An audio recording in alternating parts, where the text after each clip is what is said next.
You're listening to The Partially Examined Life, a podcast by some guys who were at one point set on doing philosophy for a living, but then thought better of it. Our question for episode 307 is something like, can we be certain of the existence of the external world, and if so, how?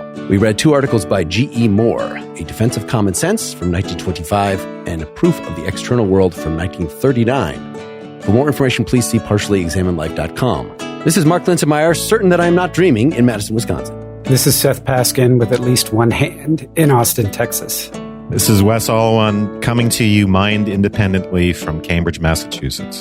This is Dylan Casey, open to speaking with philosophers who are not exclusively human beings in Madison, Wisconsin. And I think for the first time, we are 50% COVID-ated.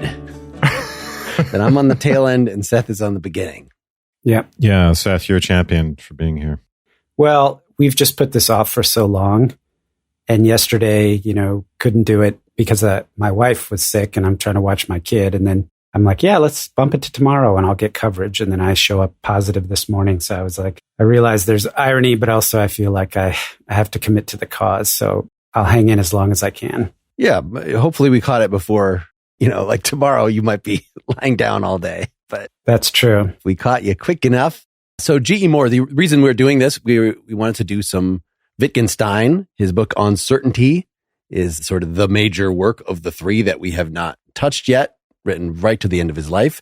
And in just reading the first page of that, I saw he is responding specifically to these two articles from G.E. Moore.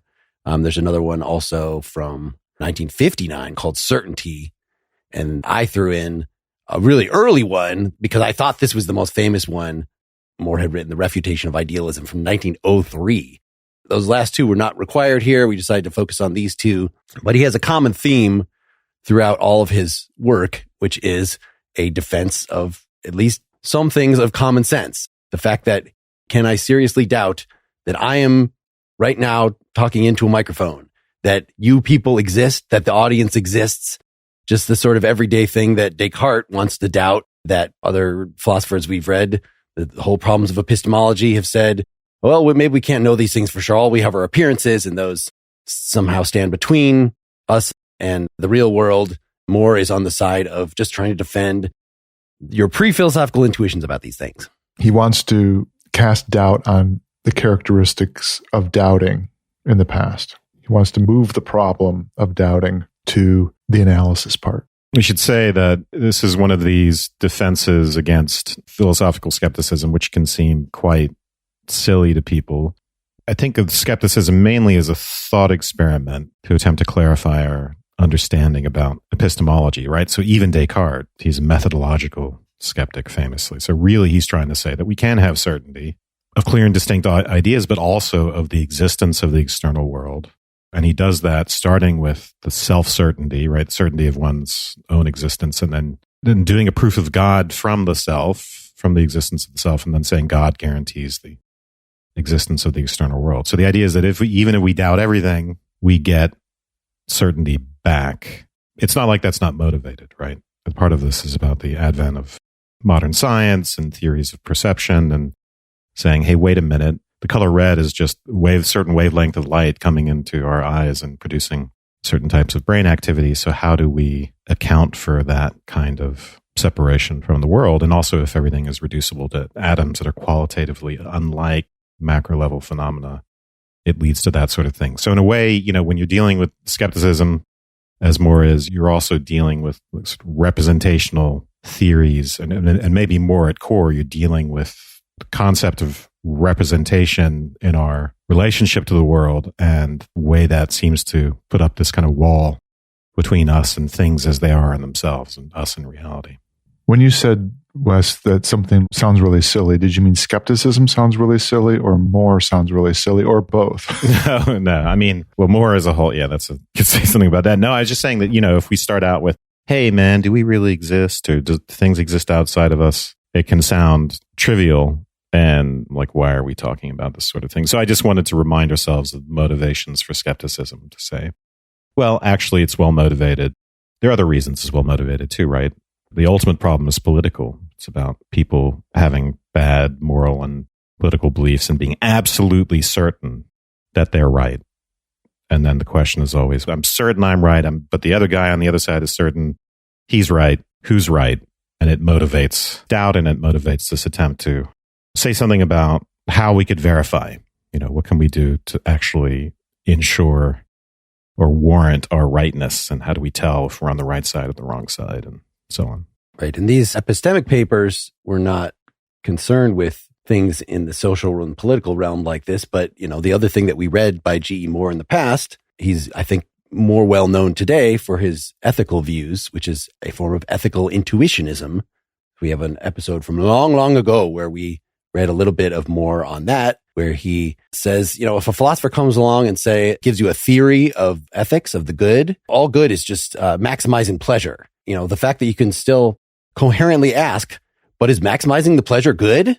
That shows that philosophical theory is wrong, that there's something more basic that we already know about goodness. So, of course, that would raise issues if you say goodness is just intuitive. Well, then how could people disagree about it? That raises all sorts of problems. So we have similar things here that, he wants to say that we'll get into. It's actually a little more complicated than I thought. I thought epistemologically that he was just known as a direct realist. And we actually talked to John Searle on this show, who gave a newer version of this. And I feel like if I had read the Moore going into the Searle interview, I would have been a little more capable of, and we had, Ayn Rand makes a similar point. And most recently in reading Hegel's Phenomenology, he urges us to doubt the doubt, right? Makes it pretty much exactly the same move that Moore is going to end up making here. But in fact, the only thing I thought I knew about Moore was actually wrong. I had heard this story about Berkeley's idealism, and that somebody had kicked a rock and said, "Thus do I refute idealism." And that's actually Samuel Johnson. It's not, this is a whole century earlier than Moore. But Moore's arguments are, there's probably a reason that I got those two mixed up, is because what little I'd heard about Moore in graduate school, I don't know if I had to, I definitely didn't have to actually read any of these papers, but was something like, you say that reality is only in our heads. You say that we could doubt the external world exists. Well, look, here's my hand. Yeah, if you take the rock and you wrap it in like about 20 pages of analytic verbiage and then kick it, you have Moore's argument. By the way, he was a direct realist for a little while, maybe for 10 years, I think. Russell convinced him that it didn't work. And the obvious problem is the problem of error, right? And there are other problems too, right? Because he was into sense data. And what do you see when you turn a Frisbee? What we know is circular on angle, and what we see is an ellipse. And that ellipse is a sense data for Moore. How do you say that is a real thing outside of us? He was very puzzled about all that. So, there's a lot of stuff that he held, positions he held at various times that he was dissuaded from by Russell and others. So it's hard to pin him down. It depends on when it was written. Well, and I guess just to throw out so we can dispense with it, since we're not going to talk about it, this refutation of idealism, it really is as simple as sensation of blue and sensation of green are different, right? Well, they each have the sensation part, the mental part. Therefore, the thing, the blue and the green that differentiates them, therefore, that is not a mental thing. Therefore, idealism is false. It really comes down to that. And, thought that we must, in having any belief, the point of intentionality, that beliefs and perceptions are always directed at something outside. And I think actually this is what Hegel's view, at least some of the time in the phenomenology, is as well, that we are calling in something external whenever we have some mental act. So Dylan, you were saying it sort of leaves open, pushing it to the analysis. Mm-hmm. And so I think this is something that more in the stuff we are talking about is open to, like, well, whatever perception is, whatever belief is, they grasp something external to the mind, he wants to say, but then you could say more about, like, well, what does exactly that mean? So Berkeley's idealism famously was not that reality is just in my individual head. It's like in God's brain. So there actually is some objective thing outside of any particular perceiver. Mind-independent reality, yeah. And there is that for any of these guys. There's no philosopher that I know of who just said, oh, it's just in one person's head or each of our heads individually. Everyone has tried to ground it in mind-independent reality, even if that mind-independent reality is supposed to be made of mind stuff, right? And mind-object problems still crop up within that context, even if you want to say, hey, it's a bunch of individual subjectivities related to one big mind terrain, you still have the problem of these subjectivities that are cut off from each other and have entities, mental events that are not public. Even in More's context, but going as far back as Descartes, ultimately what motivates this is you're trying to address the problem of being mistaken about knowledge. I mean, ultimately, because we know that we can be mistaken about something that seems to us to be external to ourselves, then there's a chance that we could be mistaken about anything or everything. And at the time More's writing, there's still this project to try to come up with a logical foundation for science, or this, let's call it a philosophical epistemological foundation for natural science. And in a weird way, the question of whether being mistaken about one thing implicates all knowledge is one thing aside, right? Because I think there's a legitimate question to be asked there.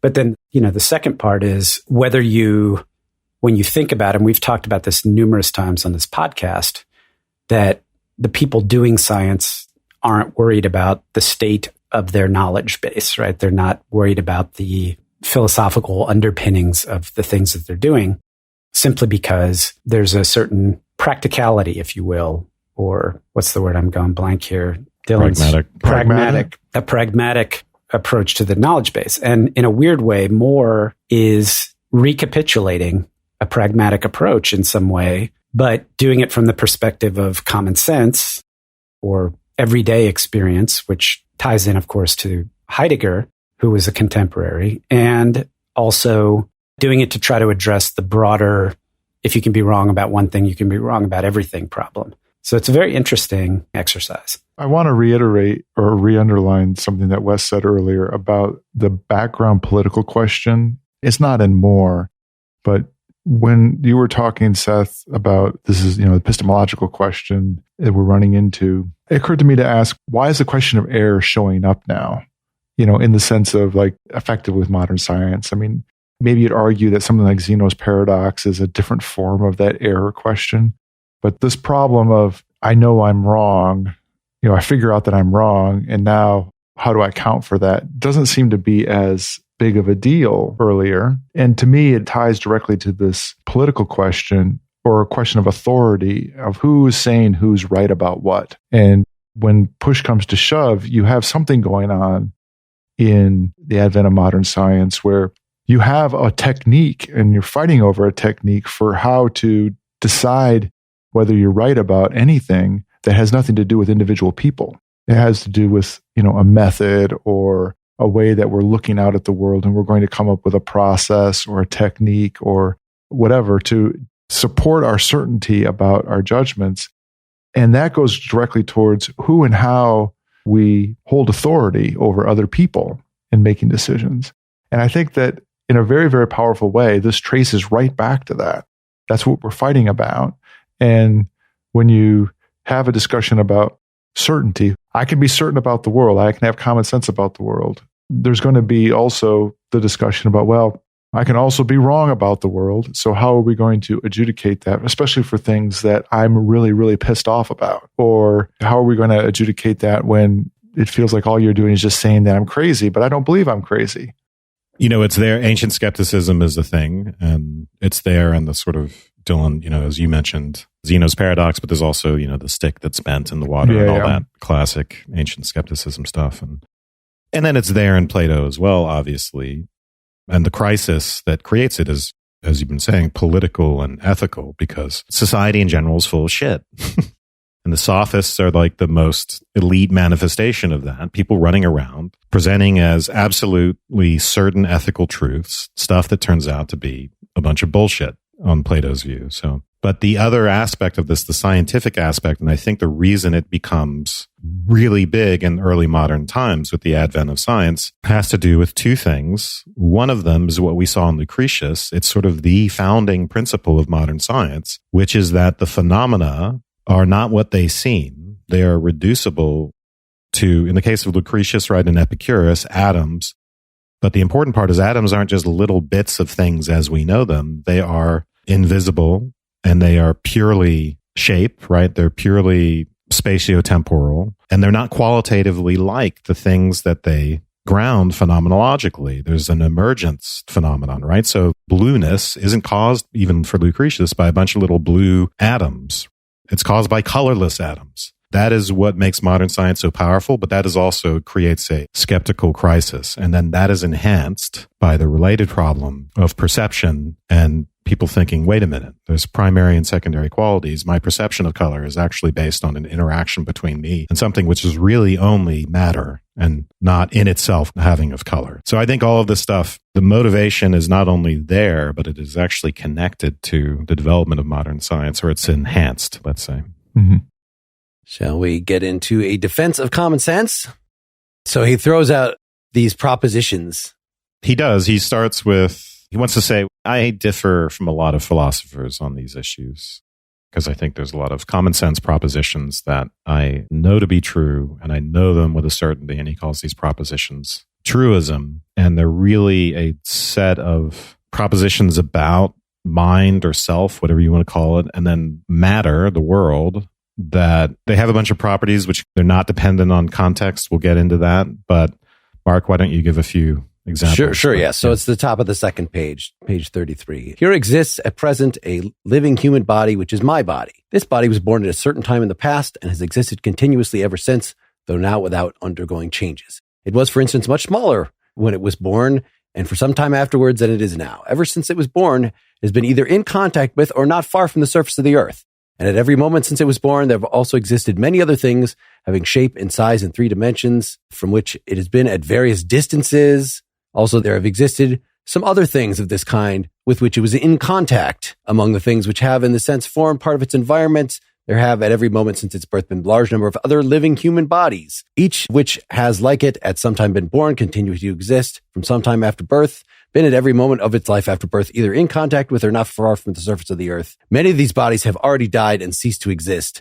But the earth had also existed for many years before my body was born, and for many of these years, also large numbers of human bodies had at every moment been alive upon it, and many of these bodies have died and ceased to exist before it was born. Finally, to come to a different class of propositions, I am a human being, and I have at different times since my body was born had many different experiences, each of which have been of many different kinds. I have often perceived both my own body and other things which form part of its environment, including other human bodies. I've not only perceived things of this kind, but have also observed facts about them, as for instance, things about its location, etc. And then goes on to talk about, I've had dreams, I've had imaginations, so things about the physical world and about his mental life. And so some of the interesting things to observe about these propositions is that they are contingent, right? So these aren't analytic propositions or synthetic a priori propositions, the kinds of things we might want to say that we can normally know with certainty, right? Previous philosophers like Descartes were okay with certainty as long as it was with clear and distinct ideas or with tautologies or math, right? 2 + 2 = 4, we know with a certainty. And it's not contingent. It's not dependent upon anything we observe. So these are contingent propositions, but it's not the case that any contingent proposition can be thrown into this list of common sense propositions. It's not like when I say, hey, I see my laptop in front of me right now, that is a truism or that is an item, that is a common sense proposition, because in many contexts, that proposition is not true, right? I go into the other room and that proposition, if I utter it in that other context, becomes not true. The things about these propositions, it doesn't matter where I am. It doesn't matter what situation I'm in. I can say them and they will be true if I'm rejecting skepticism. Why doesn't the laptop example just fall in with the truism that my body is at various distances from various kinds of things? His mantelpiece question. Has been. I mean, it is, right? But he's leaving that in general form because that'll always be true. It'll always be true that my body is at various distances from something.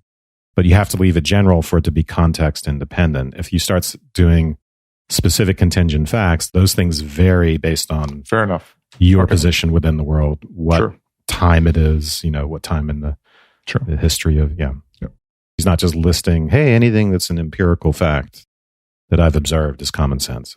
But all of these in this section are related to his own individual experience, let's call it, his own individual point of view. The next section is what you can say about other human beings. Yeah, so he knows to be true with a certainty that there's this whole set of classes of propositions that resemble those in one. My body, the fact that I've had experiences, there are other bodies, all that stuff. But I can say that from everyone else's perspective. I know there are many other subjects who can say exactly the same propositions that I've just listed for myself and say that they know that with a certainty from their perspective. Yeah, he considers on the next couple pages this view that he doesn't really outline, but I guess was held among some idealists, that you might say, well, these are true depending on your point of view, or these are partially true and partially not true, and it sort of depends on your perspective. And we could sort of construct what that would mean. Like if you just think that the existence of human bodies is socially constructed. The only reason that we believe in human bodies and distances between them is because we have certain kind of perceptual apparatus. And if we didn't have that, then there would be a better description. So you could say that you could interpret that as like, well, it's true, from our point of view or something. But he wants to just say, no, these are just absolutely true. There's no benefit to be gained in introducing some sort of subtlety like that. Let's stop for some sponsor talk. If you're looking for a podcast that can help you unlock the life of your dreams, then the Meta Minds podcast is the show for you. Join Dan and Eamon as they embark on the journey of mindset mastery. The Meta Minds podcast explores how to manage your ego, what you need to do to find your authentic voice, and how you can identify your values and passions. All of this while staying grounded and true to yourself. The Meta Minds podcast is a #1 ranked mental health and mindset podcast. Master your mindset today by streaming their episodes on all major podcast platforms or at metaminds.therapy.com. On the bottom of 36, you read a big chunk at the beginning, Mark, but there's a kind of, Moore is very repetitive, but he has a kind of curmudgeonliness or a sort of like for crying out loudness about him. So at the bottom of 36, he says, in what I've just said, I have assumed that there is some meaning which is the ordinary or popular meaning of such expressions as the earth has existed for many years past. And this, I am afraid, is an assumption which some philosophers are capable of disputing. They seem to think that the question, do you believe that the earth has existed for many years past, is not a plain question, which should be met either with a plain yes or no, or by a plain, I can't make up my mind, but is of the sort of question which can be properly met by, it all depends on what you mean by the earth and exists and years. If you mean so and so and so and so and so and so, then I do. But if you mean so and so and so and so and so and so, and he goes on with a lot of so and so's, then I don't, or at least I think it's extremely doubtful. So this kind of way of talking, I found delightful. Yeah, I think the other bit of idealism, and eventually we're going to read some F.H. Bradley, which is one of the people he's reacting to. So we'll see what this means. But, it's British people trying to interpret Hegel, but is the idea that all properties that something has, including relational properties, are actually internal. We kind of got into this a little bit or considered this in our Aristotle's categories episode. But if you're a Taoist or something, you feel like the only way that something makes sense is by its contrast with other things, right? The only reason that individual objects exist is because there's other objects to contrast them with. Then that individual object, to give its definition, is to give a full definition, is to refer to every single other thing in the universe. And, yes. You could say that is going back even to like Leibniz's metaphysics. We have these weird, every little thing reflects everything else, to just say, well, what I mean by earth is just this thing. And we can all talk about this thing.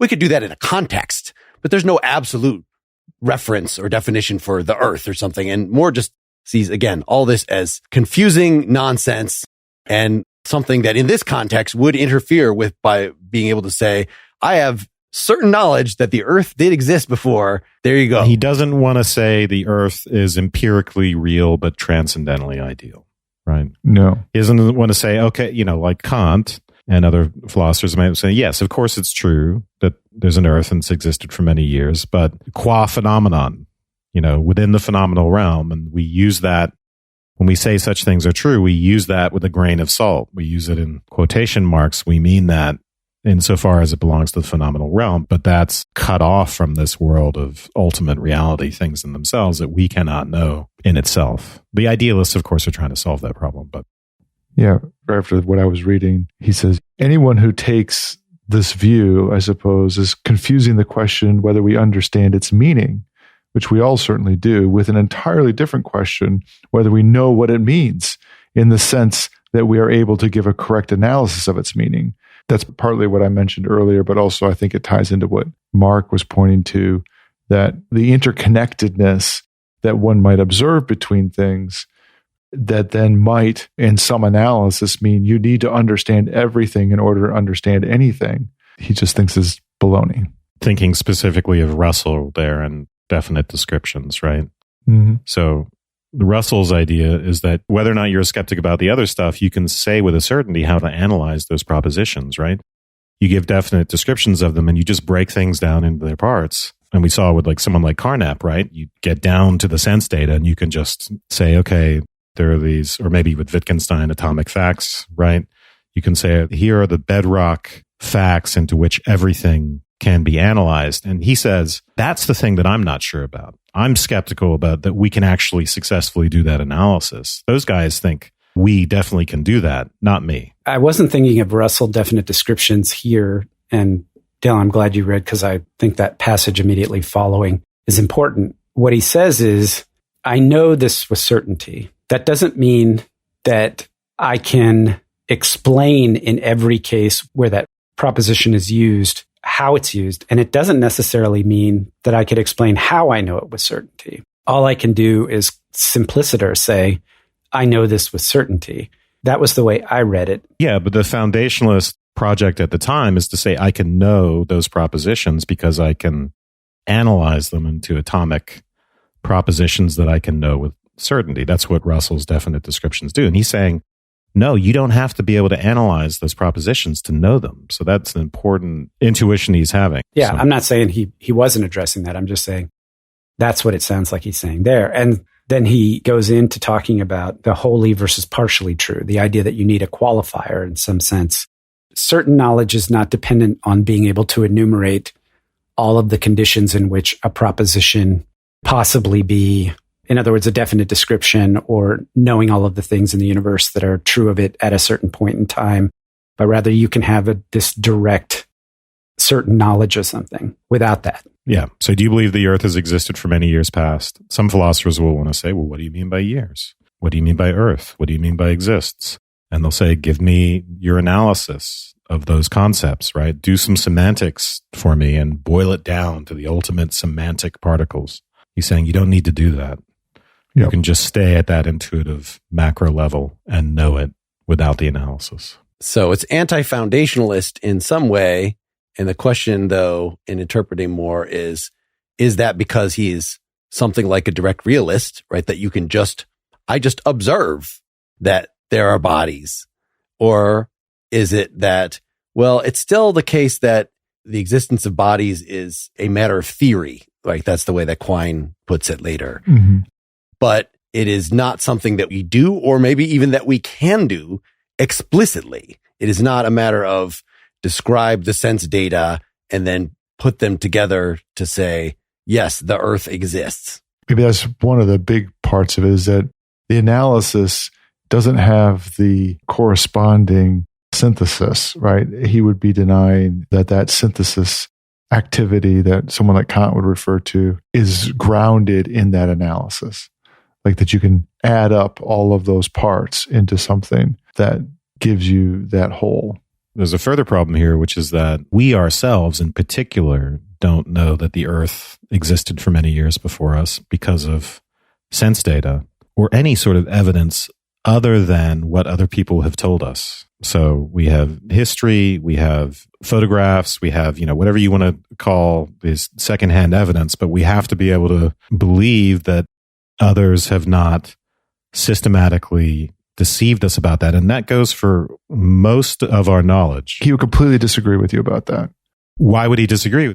This is one of the big implications here, is that we can trust that. So, it'll turn out to be part of the whole language game and the whole form of life that grounds that these pre-theoretical conditions that allow us to think and to say anything in the first place. So I guess I'm wondering, the way you're formulating sense data is one that is temporally constrained to the moment, so that my understanding of the past is opaque because I can't hold up the shape of the earth or the contour of the land to my eyes, the way I can hold my hands up to my eyes and say, this is a hand. Yeah, because this is about the past. But my whole point about that is that there is other sense data. This is what I thought that someone like Moore would go down, is that there is other sense data, like glaciation and all that stuff, that would get you your understanding of the past and how your understanding of the present then. Right, but I haven't done the science. Other scientists are reporting that to me, and I accept that. And I may understand that, I may know some of it, but I have to trust in the community. I have to be able to say that others are passing on knowledge. Anyway, I didn't think this was going to be that controversial. I was just trying to give a preview of where we might go later on. So let's not get bogged down on that, because he's not talking about it directly, and I was just giving something speculative. But it is significant that he includes in the truism things that we're not directly perceiving at the current time. That's important to say that I know that the earth was around in the past forever and ever, because it implicates our reliance on the community. Yeah, well, since Wes dismissed his own bringing up of this, that was actually, I was going to agree with him. You know, the difference between saying I have a hand, I know I have a hand, and I have a body that has existed over time, right? Because you have a direct experience. You can from that infer not just a body, but time. And you could say, well, I know the earth has existed at least as long as I've been around. But making the leap to, you know, the earth existed before I was born and will exist after, without having that link to direct experience, is pointing to some, what I would call second order experience that, you know, Wes, you said community, but it's pointing to a second order experience. It's not the same direct experience. Yeah, this stuff doesn't have to be based on my individual experience. In large part, it's based on me being plugged into, you know, I'm going to use the phrase language game. We'll get to that with Wittgenstein, but plugged into a form of life and into communal knowledge, into exchanges with other human beings and reliance on other human beings in a chain of custody, right? Of evidence that's been passed on from, you know, generation to generation. So, I mean, interestingly, this whole thing is about belief rather than perception, but we really want to, because the things that he thinks are so obvious are a matter of perception. We want to do the kind of thing that Locke did in his treatise on the understanding and talk about how we could, just what we're saying, how we could know the present, how we could know the immediate past, how we could infer from that things about the longer past. And he doesn't really get into the nitty gritty of that perceptual stuff. Maybe it's just that, well, there's going to be some account of perception, but we can set that aside. We're not talking about the psychology of perception here. We're talking about the rationality of holding certain beliefs. And ultimately, this is going to end up being, I think, you know, by talking about certainty, this ends up being something that is more about what is a rational starting point? Do we need something like the justification of anything we believe down to first principles, as somebody like Descartes or another foundationalist thought? Or is knowledge to be understood on some different model? The next step in this argument is to kind of put the burden of proof on the skeptic and to say, well, actually, your position is self-contradictory. And Mark, as you pointed out, this has kind of been a recurring theme. And Hegel was one of the guys to do this. Why not doubt the doubt? But the deeper position is that if you have skeptical ideas, we have them because they're motivated. We talked about some of those motivations. Advent of modern science, perception, atoms, this, that, the political. But those motivations include a lot of assumptions about the world, including common sense assumptions. And if your skepticism goes so far that it calls into question the very assumptions that motivated your skepticism in the first place, then you've undermined the whole project. So your skepticism is self-limiting. It can't simply kick the chair out from under itself. It can't deprive itself of its own motivations by getting too radical. I think that's not exactly what he's doing in this section, but that's part of the larger picture of this. It's sort of the argument that the fact that you're having this discussion means that something about what you're talking about is true. Page 42 in the middle, he's talking about skeptics. Some of them have spoken of such beliefs as beliefs of common sense, expressing thereby their conviction that beliefs of this kind are very commonly entertained by mankind, but that they are convinced that these things are in all cases only believed, not known for certain, and that some have expressed this by saying that they are matters of faith, not knowledge. Now, the remarkable thing, which those who take this view, is that in each case a philosopher is making an assertion about us, That is to say, not merely about himself, but about many other human beings as well. When he says no other human being has ever known of the existence of other human beings, he's saying there have been many other human beings besides myself, and none of them, including myself, has ever known the existence of other human beings. I'm not sure what to make of this particular formulation, right? This is why Descartes wants to stick with the I. I think philosophers would want to make those arguments by referring simply to their own experience so that they don't imply that they know that there are a bunch of other minds out there. I mean, isn't this kind of like Heidegger's point about the social being just paramount and indubitable, that the fact that we are using language means that words have objective meanings that I can't just change, and this is, of course, something that Wittgenstein is going to run with in his argument against private languages. Just our participation in the social community at all means we already believe, we are already committed, whatever we might say, to the existence of other people and of time and the physical world and all this stuff that we're claiming to doubt. So at the very least, this could be, the kind of point that Hume makes, like, yeah, I understand as soon as you leave the armchair that you believe in causality in the ordinary way. But come on, philosophy is a special realm. And I think at least one of the secondary sources I was reading was just saying that Moore just denies this. Like, the armchair is just as much of a part of a world as everywhere else. There's no real value in this fantasizing, that you don't actually believe in other people. In this point about other people and the import of these things, and maybe it's directly related to against the private language argument. This is how Aristotle tries to prove the fact that logic works, right? Yeah, the law of non-contradiction. Yeah. So he's going through all the ways in which we use to figure things out, like, syllogisms and stuff like that. He tries to do something like, I'm going to try to prove logic. And in the end, he doesn't prove logic. He admits he's coming up with plausible arguments for it. But the fact that we even speak to one another and understand one another is a reasonable thing that supports the fact that logic works. And there's more to it than that. Or it's, if you assume that the law of non-contradiction doesn't work, yeah, then nothing is meaningful. Yes. And you can't even communicate that. The proposition itself that there is no law of non-contradiction cannot be properly, meaningfully formed within the context of that rejection. I think you're right, Dylan. It's a very similar sort of argument, saying the relativist is self-contradictory, and here it's that the skeptic is self-contradictory. Before we go a lot further here, is there something to say about the distinction between skepticism and idealism that's worth pointing out?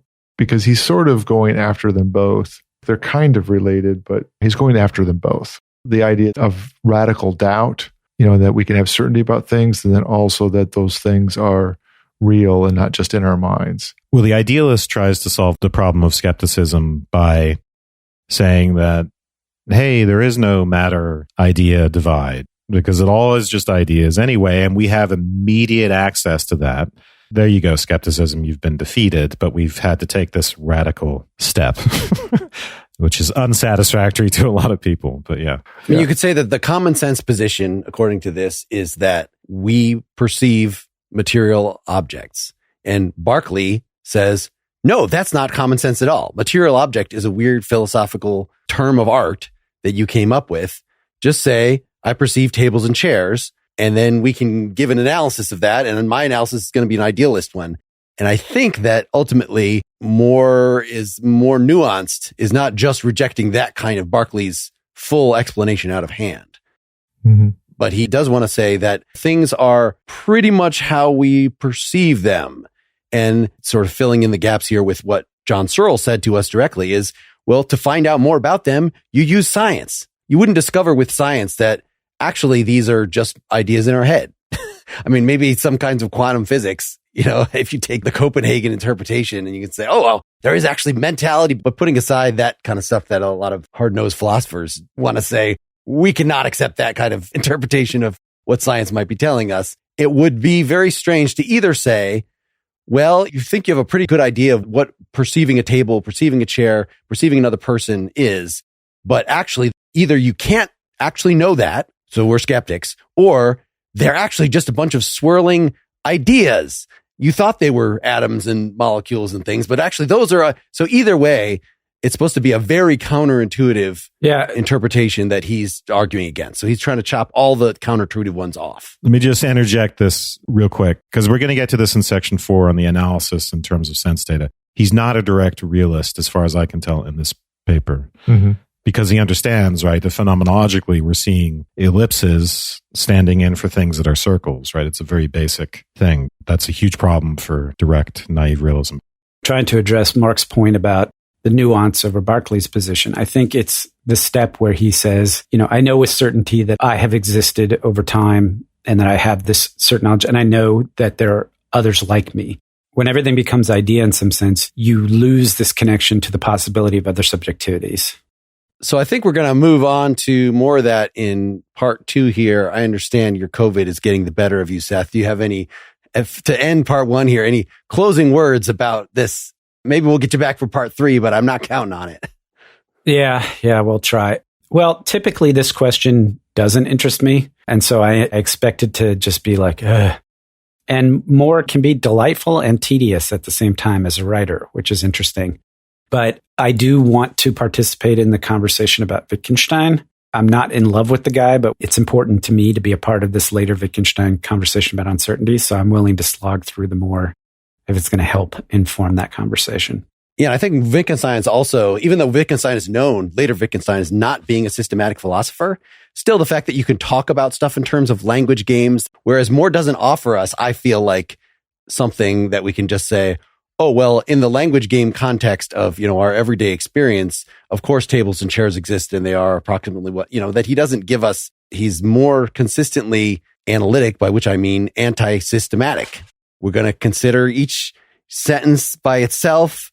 We can trace these patterns in the way that Moore argues against various pretentious philosophical or skeptical conclusions, but it's not like this is what, in the area of epistemology, this is Moore's philosophy. Like, we've even had a hard time. He sounds like a direct realist, but he's not going to be a direct realist. So, it's more subtle, as we've said.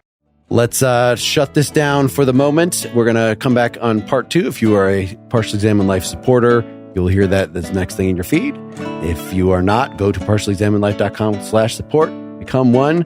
Thank you so much. See ya.